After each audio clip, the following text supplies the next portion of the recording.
సమక్షంలో ఉన్న పెద్దలు, తెలంగాణ జర్నలిస్ట్ యూనియన్, తెలంగాణ ప్రజాస్వామ్యం సమయం దృష్టిలో పెట్టుకుని అందరికీ పేరు పేరున నమస్కారాలు.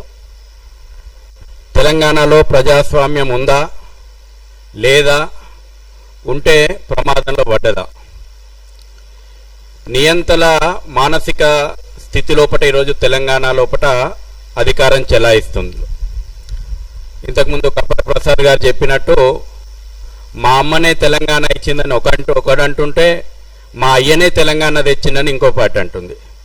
కాంగ్రెస్ పార్టీ ఏమో సోనియమ్మనే తెలంగాణ, అమ్మ లేకపోతే తెలంగాణ లేదు, మా అయ్య లేకపోతే తెలంగాణ ఎట్లొచ్చిందని బీఆర్ఎస్ పార్టీ అంటుంది.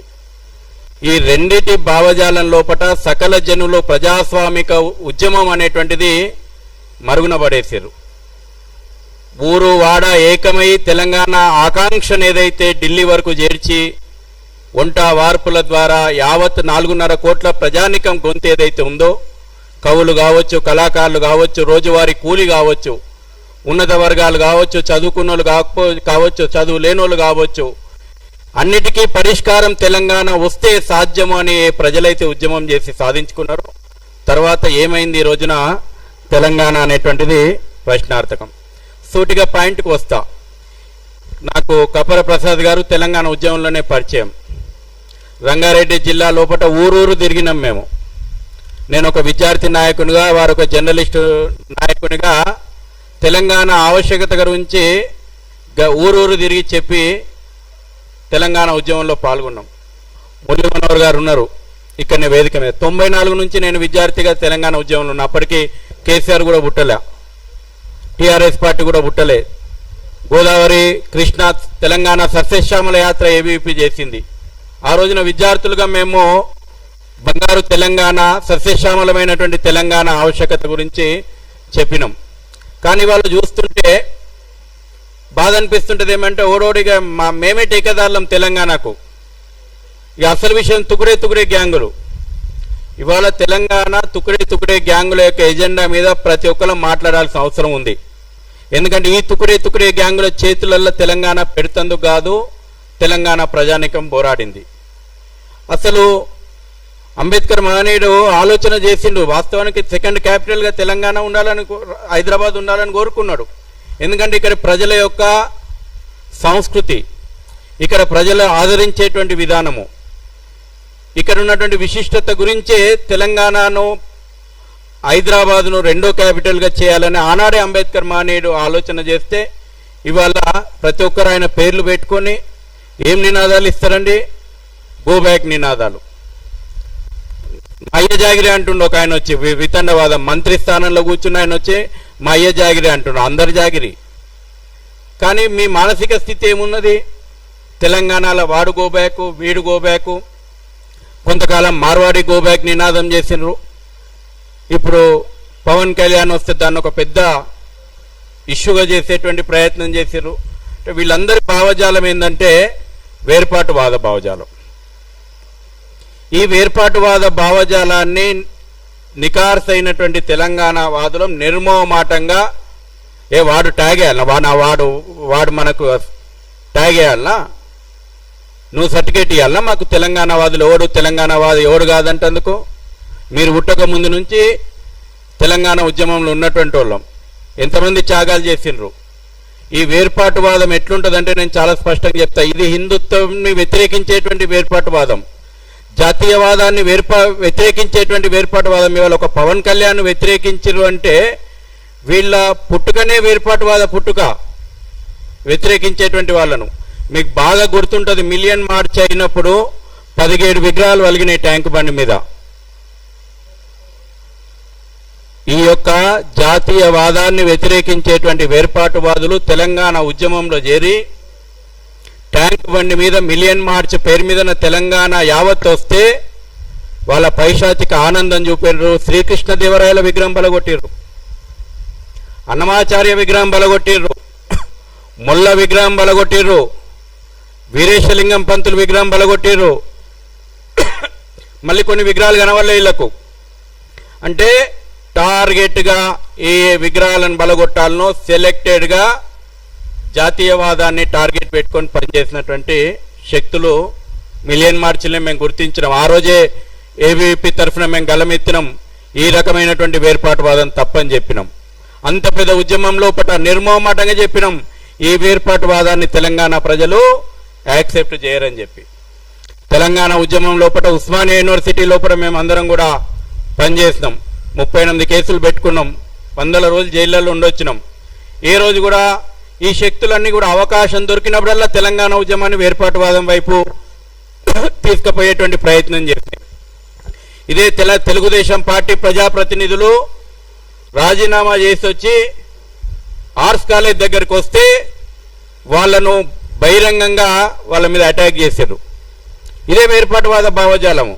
తెలంగాణ ఉద్యమాన్ని డైవర్ట్ చేసేటువంటి టెక్నిక్స్, తెలంగాణ అంటే కేర హింసకు ప్రతిరూపంగా మార్చేటువంటి కుట్రలు మేము తీసుకుపోయినాం. ఇదే ఎర్రబెల్లి దయాకర్ రావునో, ఇదే నాగన్ జనార్దన్ రెడ్డిని మా బండ్లలో ఎక్కించుకుపోయి అసెంబ్లీలో దింపొచ్చినాం. ఇవాళ వీళ్ళు గొప్ప గొప్ప ఉపన్యాసాలు ఇస్తారు, స్వయం ప్రకటిత మేధావులు. ఇక వీళ్లకు తప్పితే ఇక తెలంగాణ లోపల మేధావులు ఎవరు లేనట్టు ఈ స్వయం ప్రకటితమైనటువంటి మేధావులు వచ్చింది. తెలంగాణ వచ్చిన తర్వాత త్యాగాలను గుర్తు చేయరు. త్యాగాలంటే చరిత్ర గుర్తొస్తుంది. త్యాగాలు, తెలంగాణ ఉద్యమం, తెలంగాణ పోరాటం కేవలం ఈ బీఆర్ఎస్ పార్టీ పుట్టినాక గాల. నిజాంకు వ్యతిరేకంగా గ్రామము రోకల్ బండ్లో కారం పొడి సుత్తె బట్టి కొట్లాడింది తెలంగాణ. ఎందుకు కొట్లాడింది? ఇక్కడి సంస్కృతిని కాపాడుకోవడానికి కొట్లాడింది, ఇక్కడ అస్తిత్వం మీద కొట్లాడింది. తెలంగాణ వచ్చిన తర్వాత ఇదే వేర్పాటువాద భావజాలము, ఇదే తుకుడే భావజాలం పోయి నిజాం సమాధికి గులాంగిరి చేస్తారా మీరు? ఒక్కనాడు కూడా అసెంబ్లీ ముందరున్నటువంటి సర్దార్ వల్లభాయ్ పటేల్ విగ్రహానికి పూలమాల వేయడానికి మనసొప్పని మీ భావజాలం. ఒక్కనాడు కూడా సెప్టెంబర్ 17 పోరాటాన్ని స్మరించడానికి ఒప్పుకొని మీ భావజాలం. నిజాం సమాధికి సలాం కొడుతుంది. ఎక్కడో టర్కీలో నిజాం వారసుడు చచ్చిపోతే ఇటుకు తీసుకొచ్చి అధికారిక అంత్యక్రియలు చేస్తారా మీరు? ఈ భావజాలాన్ని మనం అర్థం చేసుకోవాలా. ఈరోజు కూడా ఆ భావజాలము పెట్టేయిపోతూ ఉంది. కాబట్టి ఇంతకుముందు చెప్పిన అనేక విషయాలు ఎంఐఎం, నేను వాటి జోలికి పోను. కానీ ఈ రోజున ఏ తెలంగాణ ముసుగేసుకొని అది నక్సలైట్ భావజాలం, వీళ్ళందరూ వీళ్ళ పిల్లలు మాత్రం కార్పొరేట్ కంపెనీలలో జాబులు చేయాలా. ఇక ఈ కోదండరాములు, ఆ నాగేశ్వర్లు, ఇక పేర్లు ఇక చాలా పెద్ద లిస్ట్ ఉన్నది, టైం లేదు. వీళ్ళు మాత్రం మంది పిల్లలు మాత్రం నక్సలైట్లలో చేరాలి. నేను మొన్న డిబేట్లో అడిగినా, నీ పిల్లలు ఏం చేస్తున్నారు చెప్పు, ఏ కార్పొరేట్ కంపెనీలలో పనిచేస్తున్నారు చెప్పు, ఏ అమెరికా సామ్రాజ్యవాదం లోపల పనికి జాబుకు పంపించినవు చెప్పు. తెలంగాణ లోపల దారి తప్పించేటువంటి ఉద్యమాలని చేసినటువంటి వాళ్ళు ఈ రోజు కూడా అవే కుట్రలు చేస్తూ ఉన్నారు. ఇది కేవలం మనకు పైకి కనిపించేటట్టు పవన్ కళ్యాణ్ వస్తే వ్యతిరేకించరు, పవన్ కళ్యాణ్ వ్యతిరేకించరు అంటే వీళ్ళకి సనాతన ధర్మం గురించి గట్టిగా మాట్లాడతాడు, హిందుత్వం గురించి గట్టిగా మాట్లాడుతున్నాడు కాబట్టి వీళ్ళు వ్యతిరేకించాలా. ఈ రకమైనటువంటి విషయాలపైన ఇప్పుడు తెలంగాణ సమాజం లోపల మన ముందర ప్రశ్న ఉంది, మనం గట్టిగా మాట్లాడాల్సిందే. లేకపోతే ఈ తుకుడే గ్యాంగులు తెలంగాణను వశం చేసుకోవాలని కలలు కంటున్నారు. అరే ఓడోడిగా నీకు వీడేమన్నా స్టాంప్ వేసి ఇవ్వాలన్నా తెలంగాణకు హైదరాబాద్కు రావాలంటే? వీడి భావజాలం ఎట్లయిపోయిందంటే ముఖ్యమంత్రిని, మంత్రులను, రాజ్యాంగాన్ని, వ్యవస్థలను ఇవేవి మాకు పట్టనట్టు మాదే తెలంగాణ అన్నట్టు మాట్లాడుతూ ఉన్నారు. తెలంగాణ ప్రజలు బలిదానాల చరిత్ర ఉంది, అవును. తెలంగాణ ప్రజలకు ఉద్యమాల చరిత్ర ఉంది, తెలంగాణ ప్రజలకు త్యాగాల చరిత్ర ఉంది. అదే సందర్భం లోపల యావత్ భారతదేశానికి అమ్మ ప్రేమను పంచేది కూడా తెలంగాణనే భాగ్యనగరమైనటువంటి విషయము ఈ యొక్క తుకుడే గ్యాంగులకు నేను గుర్తు చేస్తా ఉన్నా. అవును, అంత ప్రేమ ఉంటే మరి ఎందుకు ఇవాళ సెక్రటరియట్ ముందర ఎందుకు కొత్త సెక్రటరియట్ కట్టుకున్నారు? దారుసలాం నుంచి వచ్చిన అరబిక్ కల్చర్ గుర్తొచ్చింది కానీ కాకతీయ కల్చర్ మీకు గుర్తురాలా. సెక్రటరియట్ కట్టాలనుకున్నప్పుడు అరబిక్ కల్చర్ గుర్తొచ్చింది, దారుస్థలం నుంచి వచ్చినటువంటి స్ట్రక్చర్ గుర్తొచ్చింది. మరి సెక్రటరియట్లో విగ్రహం పెట్టుకోవాలనుకున్నప్పుడు పివి నరసింహరావు గుర్తు రాలేదా మీకు? రాజీవ్ గాంధీ గుర్తొస్తాడు.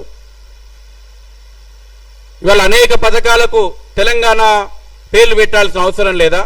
కాబట్టి మాట్లాడాల్సి వస్తే అన్నీ మాట్లాడతాం. కాబట్టి ఒకటే విషయము, ఈ యొక్క తుకడే గ్యాంగుల ఎజెండా లోపట తెలంగాణ ప్రజలు పడొద్దు. రోహింగ్యా బంగ్లాదేశీయుని గురించి మాట్లాడరు, వానికి రేషన్ వంచి వస్తారు, వీళ్ళే షెల్టర్ జోన్లు ఏర్పాటు చేస్తారు.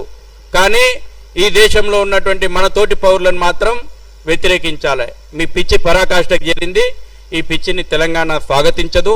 ఇప్పటికైనా ఈ స్వయం ప్రకటిత మేధావులకు కానీ ఈ యొక్క ఠేకేదారులకు కానీ జ్ఞానోదయం కలగాలి.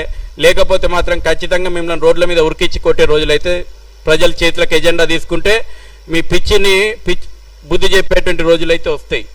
ఎందుకంటే మరీ టూ మచ్ అయిపోయింది మీ వ్యవహారం. కాబట్టి ఈ యొక్క మంచి ప్రయత్నం, చర్చ మీరు అన్నారు, జిల్లాలో పెట్టాల్సిందే, ఓపెన్గా మాట్లాడాల్సిందే. ఓపెన్గా జాతీయ భావం, వాడోడో కలలు కన్నాడట, తెలంగాణ వస్తే ఇక్కడ హిందుత్వం పెరిగిపోతుంది, జాతీయ భావం పెరిగిపోతుందని వాడు ఓవైసీ కలలు కన్నాడట. నిజం చేస్తాం బిడ్డ, నిజం అవుతుంది అది. ఖచ్చితంగా నీ కళలు నిజమయ్యే రోజులున్నాయి. ఇక్కడ జాతీయవాదమే పుంజుకుంటుంది, ఇక్కడ హిందుత్వ జాతీయవాదమే రాబోయే రోజుల లోపల ఉంటుంది. నీ వేర్పాటువాదం, నీ రజాకార్ భావజాలంకి బొందలే మిగులుతాయి. చాలా బొందలు ఉన్నాయి ఇప్పటికే, ఇంకో బొందలు మిగులుతాయి. జై శ్రీరామ్.